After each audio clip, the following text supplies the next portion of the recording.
వచ్చాను. నేను జగన్మోహన్ రెడ్డిని కలుగుతామని చెప్పి వచ్చాను. సెక్యూరిటీ గారు కొద్ది బయటికి నెట్టేశారు. ఎట్టైనా నేను జగన్మోహన్ రెడ్డిని కలవాలని చెప్పి ఎంత దూరం వచ్చాను. చూశారు కుట్టారండి.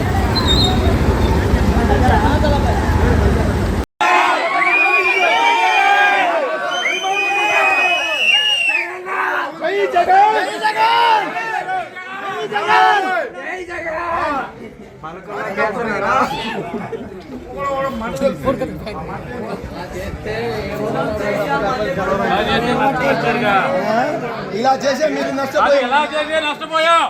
ఇలా మీరు చేసే నష్టపోయాం. ఒకరిని కలవడానికి వెళ్తే మేము కలవలేదని చెప్పి